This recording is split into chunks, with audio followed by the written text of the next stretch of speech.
인류의 눈물을 닦아주는 평화의 어머니. 자연은 자연 그대로일 때가 가장 아름답습니다. 남미는 언제나 봄, 여름이고 언제나 꽃이 피고 언제나 먹을 것이 많습니다. 인간이 살 수 있는 가장 좋은 땅인 동시에 온갖 동물과 기이한 식물들이 어울려 살아가는 곳입니다.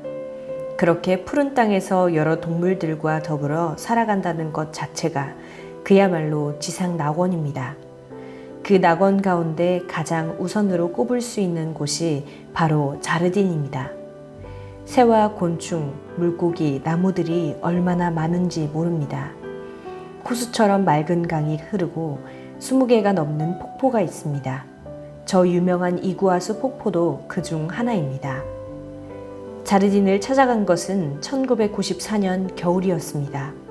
그때 브라질은 한여름이었는데 가도 개미집만 무성한 평원이었습니다.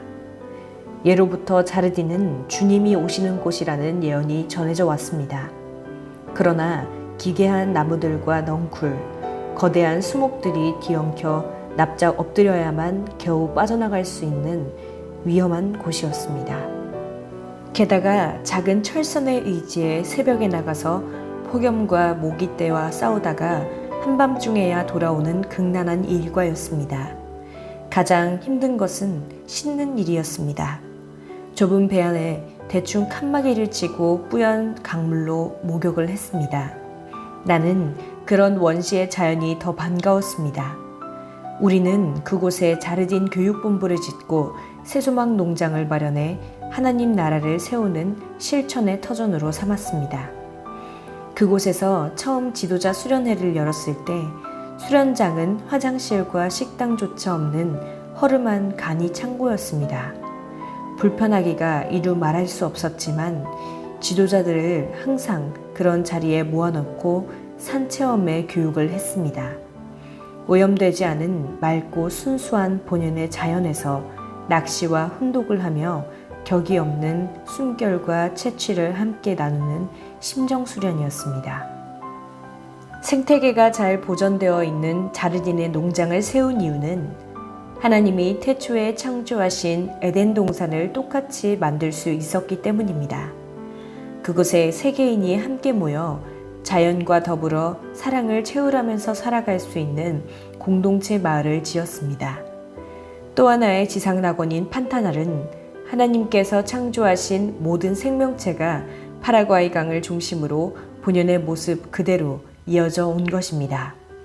물고기부터 동물과 식물이 모두 태초의 모습 그대로 있기에 에덴 동산이 바로 이곳이 아닐까 깊은 감명을 받게 됩니다. 수루비, 파쿠, 카르핀초, 얀두, 악어, 야생 멧돼지들이 제멋대로 거칠게 살아갑니다. 피라냐 물고기는 떼로 다니면서 사람도 해칩니다. 세계에서 가장 큰 습지이자 유네스코 자연유산이 그대로 보존되어 있어 이상촌을 세우기 위해 선택할 수 있는 유일한 땅입니다. 사방이 위험한 환경이지만 미래 인류의 식량 문제를 해결할 수 있는 곳입니다.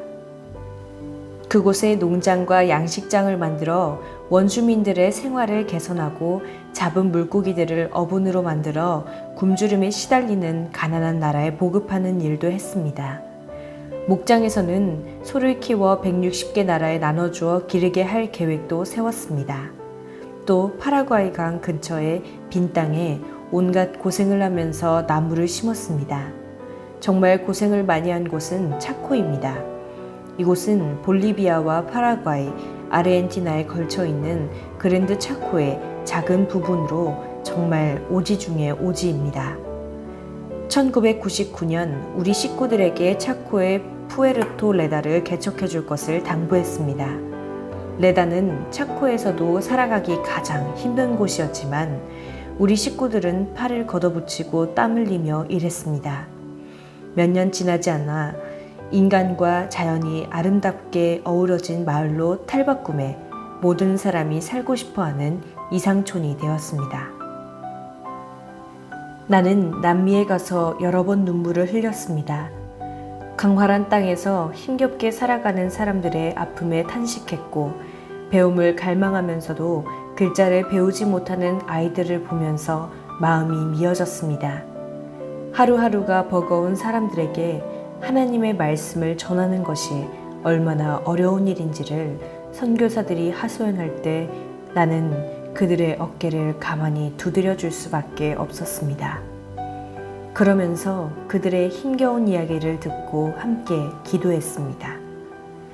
그래서 전 세계 식구들의 성금을 모아 차코에 쏟아부었습니다. 무너져가는 생태계를 지키기 위해서도 우리는 땀을 흘렸습니다. 개발이라는 미명으로 아마존 밀림을 무차별 벌목하는 것은 지구 전체에 돌이킬 수 없을 만큼 나쁜 영향을 끼칩니다. 마구잡이 어획, 무자비한 동물 살생은 어느 곳에서도 결코 소홀히 넘길 수 없는 심각한 문제였습니다. 식량 부족으로 전 세계의 8억 인구가 굶주리던 시절에 남미도 예외는 아니었습니다. 남미의 몇몇 나라는 쇠고기와 밀이 풍부함에도 영양실조에 시달리는 아이들이 많았습니다. 그들을 구제하기 위해 농장을 만들어 밀을 심고 소를 키웠습니다.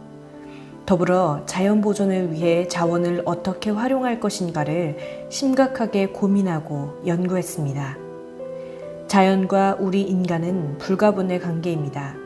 우리는 자연에 대해 배워야만 자연으로 대변되는 하나님의 창조에 얽힌 신비한 진실을 깨달을 수 있습니다. 하나님께서 우리를 위해 만물을 창조했을 때 느끼셨던 한없는 기쁨과 사랑도 느낄 수 있습니다. 그럴 때 사랑과 감사의 마음으로 하루하루를 살아갈 수 있습니다.